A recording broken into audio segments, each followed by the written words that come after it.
'Pag ang tao talaga nagsisinungaling, makikita niyo 'yan sa mukha nila, eh. Katulad nitong si Mike Defensor. Makita mo 'yan kahit sa interview, talagang makikitaan mo ng pagkabalisa, nag-aalala madalas, yung tipong hindi niya alam kung ano yung, hindi siya confident kadalasan sa mga sinasabi niya, paiba-iba ang statement. O ayan, wala daw siyang kinalaman dito nga sa 18 ex-marines. Yan ay matapos maglabasan yung mga nag-file ng kaso laban sa kanila, kasama siyempre siya. Ngayon ka ngumakngak dahil sigurado tapos ang maliligayang araw nyo kasi ang dami niyong dinamay, si Father Flavi, Congresswoman Leila de Lima, si former Senator Antonio Trillanes, at napakarami pa pong iba na halos wala naman talagang kinalaman, napakalayo sa inuha. Tapos sasabihin mo ngayon, wala kang kinalaman? Oh, pabago-bago ang statement, lalo na po yung tungkol kay former Senator de Lima. Tinatanong ko yan sa mga sundalo. Sabi ko, nakita niyo ba si former Senator de Lima? Yes po, anong pagkakataon? 1 month after maglabas siya sa kulungan. Malabas siya sa kulungan. So hindi pa siya congresswoman noon. Yun yung totoo.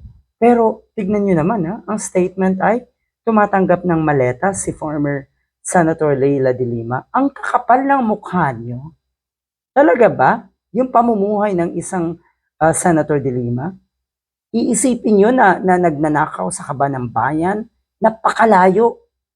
Hindi katulad yung mga hunghang kayo. Tama yung sinabi ni Attorney Jesus Falces eh. Kasi ang sinasabi, nakikipag-meeting daw kasi itong si former Senator Leila de Lima about ICC and Duterte noong December 2023 with Saldico and Martin Romualdez na hindi naman daw niya kaano-ano, ibig sabihin, hindi niya kaalyado. Why would de Lima meet them?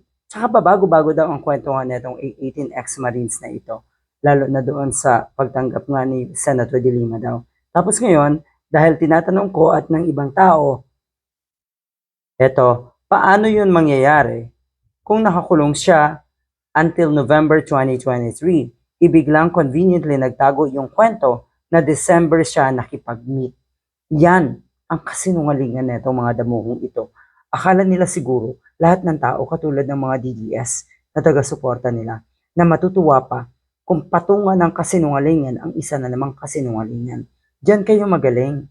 Kaya kayo hinahangaan ng mga diehard. Dahil unang-una, sinungaling kayo, mga walang hiya kayo, at kung ano-ano pang kademonyuhan ang ginagawa niyo, Mr. Defensor. Kaya hangang-hanga sa inyo ang mga DDS. No wonder